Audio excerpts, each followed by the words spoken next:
Trolling होता है मछली की शिकार। और वो ठीक कह रहे हैं, ये तो बड़े जबरदस्त किस्म के चीन के ट्रोलर्स आके अगर हमारे टेरिटोरियल सी के अंदर और इंटरनल कोस्ट लाइन के अंदर ये करे तो दूसरों के लिए कुछ रहता नहीं है, और ये बड़ी सही बात है। और उन्होंने खवातीन को, बच्चों को, बलोच लोकल्स बलोच को जो है वो बाहर निकाल लिया और कहा देखो जनाब ये हमारे साथ क्या कर रहे हैं। उधर साथ ही मुल्क के अंदर जो दहशतगर्दी है वो बढ़ रही है। अगर मैं आपको ये बताऊं कि तकरीबन 52% जो दहशतगर्दी के वाकयात में पाकिस्तान में इजाफा हुआ है। ठीक है जी, देखिए बड़ी इनकन्वीनियंट बात होती है चेक पोस्ट पे, कभी कभी लाइन लग जाता है, लोग ये होते हैं, और खास तौर ऐसे सेंसिटिव जिधर फॉरेनर्स भी हैं और हमारे पॉलिटिकल प्रॉब्लम्स भी हैं और स्ट्रेटेजिक और दहशतगर्दी के भी प्रॉब्लम है। अब हालात इतने खराब हो गए हैं कि जिसे आप ये कह लें कि एक तरफ जो बलोच सेपरेटिस्ट ग्रुप्स है उन्होंने भी अटैक्स करने शुरू कर दिए हैं, टीटीपी ने भी अटैक करने शुरू कर दिए हैं। कराची की जो कंपनियां हैं वो वही चाइनीज कंपनियां होती हैं और उनका वो ठेका लेके वाया से उस तरफ लेके आ, लोकल फिशरमैन बेचारे को कुछ नहीं मिलता। वो कहते हैं हमारा रिस्क है, हमें कुछ तो जब तक बन जाएगा फिर देखी जाएगी, हम देखी जाएंगे। और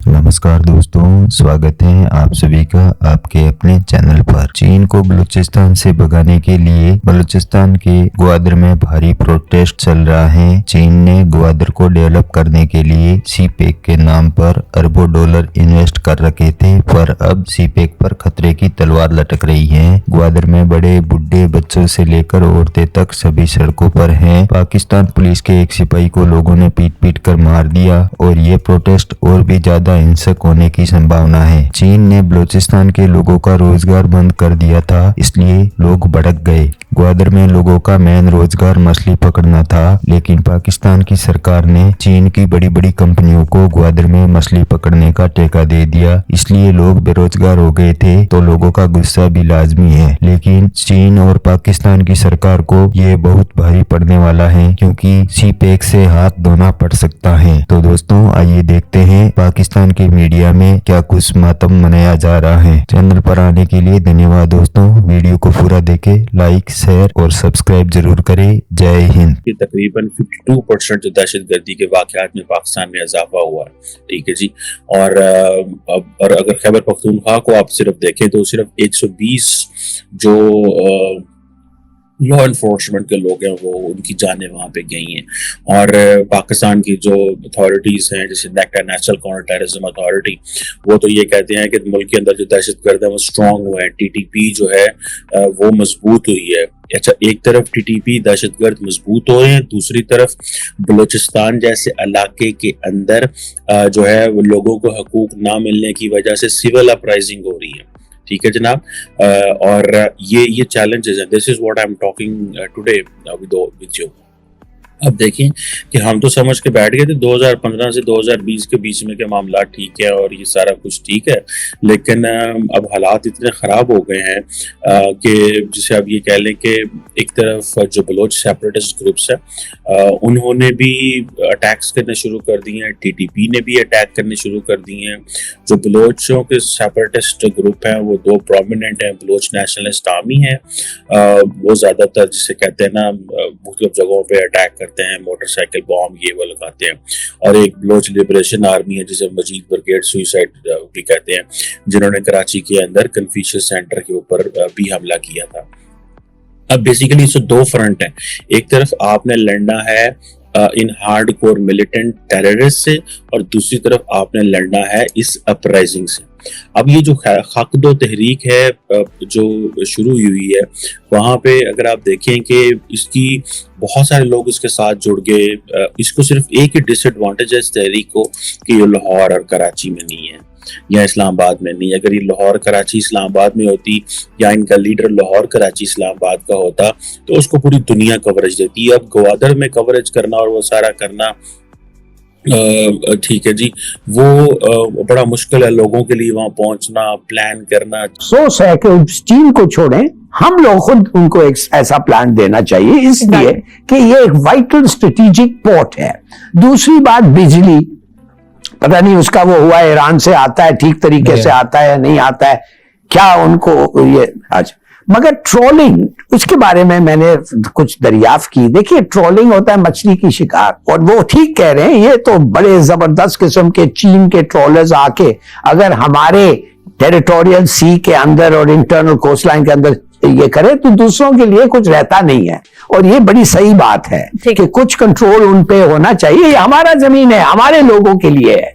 मगर जब मैं थोड़ा सा और इंक्वायर किया तो पता चला कि ये ऑब्जेक्ट करते हैं कि कराची वाले इधर आके शिपिंग करते हैं, ये फिशिंग करते हैं। ये गलत बात है। ये पाकिस्तान है और वो पोर्ट पाकिस्तान में, और पाकिस्तान सबके लिए, ये नहीं कराची वाले और ये वाले। और दूसरी जो मेरे ख्याल है चेक पोस्ट, देखिए बड़ी इनकन्वीनियंट बात होती है चेक पोस्ट पे। कभी कभी लाइन लग जाता है, लोग ये होते हैं, और खास तौर ऐसे सेंसिटिव एरिया जिधर फॉरेनर्स भी हैं और हमारे पॉलिटिकल प्रॉब्लम्स भी हैं और स्ट्रेटेजिक और दहशतगर्दी के भी प्रॉब्लम है। तो अगर आपको रोकना पड़े तलाश के लिए और बहुत चेक पोस्ट है, वो आप कहते हैं मोर देन यूजुअल, मुझे नहीं पता क्या तरीका है कि इसको जल्दी से इतनी इनकन्वीनियंस ना हो लोगों को। मगर कुछ ना कुछ बातों से ये अमल हो सकता है। ये कोई जरूरी नहीं है कि आप 10 दिन दे के बैठ जाएं और सब चीज बंद करके और फिर लड़ाई हो जाए और अब एक पूरे पुलिस वाला मारे भी गया। It's very unfortunate. हमारे हाई लेवल इंटरेस्ट होना चाहिए। ये जो मैंने कल परसों आपको कहा था, बलूचिस्तान में तो चीफ मिनिस्टर तो नजर ही नहीं आता और जैसे मैंने कल भी कहा था, इंटीरियर मिनिस्टर तो इनकैपेसिटेटेड होता है मोस्ट ऑफ द टाइम। तो ये हो क्या रहा है ऐसे की एरिया में? चार जीओसीज चेंज हुए हैं 4 साल में।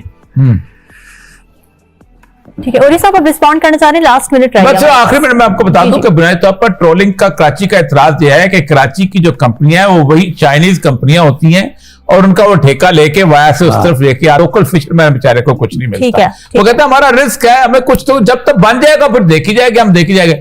और दूसरा जो है वो ये है कि वो वहां पर जो बिजली है वो बिजली जो है पोर्ट तक महदूद की हुई। शहर के लोगों को 2000 ईरान की बिजली से 60 किलोमीटर तक पसनी तक आती है, ग्वादर वहां से 200 किलोमीटर बन जाता है। ठीक है, ओके। जो तहरीक है ग्वादर के अंदर, इसको काफी हद तक जो है वो पजीराई मिली है, लोग सड़कों पे निकले हैं, लेकिन क्योंकि वहां पे मीडिया उस तरह नहीं है और वो चीजें नहीं है, तो वो ये जो धरना वगैरह है ये लोग दे के बैठे हुए हैं। और अब हर रोज कोई ना कोई इतलात मिल रही है, कभी वायलेंट ये हो जाते हैं, कभी कुछ होता है, कभी पुलिस इन पे दावा बोलती है, और जिसे आप कह लें कि कुछ ना कुछ ऐसा जरूर हो रहा है बलूचिस्तान के ग्वादर के अंदर, जिसे आप ये कह सकते हैं कि आहिस्ता आहिस्ता एक तो ये तहरीक भी जोर पकड़ती जा रही है। This is a civil uprising against the state कि जी आपने ग्वादर के साथ क्या किया है।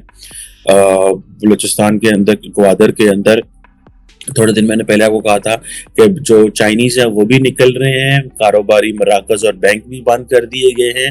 द रीजन बिहाइंड इज कि ये सारी एक तो अपराइजिंग की वजह से, दूसरा लॉ एंड ऑर्डर सिक्योरिटी की वजह से। तो ये वो चीजें हैं जिसकी वजह से ऐसे लगता है कि और वो जो पोर्ट रोड है जो ग्वादर बंदरगाह को जो है वो ग्वादर शहर से मिलाता है, उसको भी बंद जो है वो ऑलमोस्ट कर दिया गया है। सो ये लगता ये है कि जैसे ये जो सिविल अपराइजिंग है, हक दो जो तहरीक है, ये बड़ी जानदार है, और इसके अंदर जो लोग हैं they are just asking for the rights of ownership of, जैसे आप कह लेना इन ग्वादर, और वो समझते हैं कि अगर हमें ये हमारे हकूक नहीं दिए जाते और हमें हमारी ये जो बेसिक नीड्स हैं नहीं दी जाती, तो हम जारी बात है we will stay on way we are. अब एक तरफ ये मसला है, दूसरी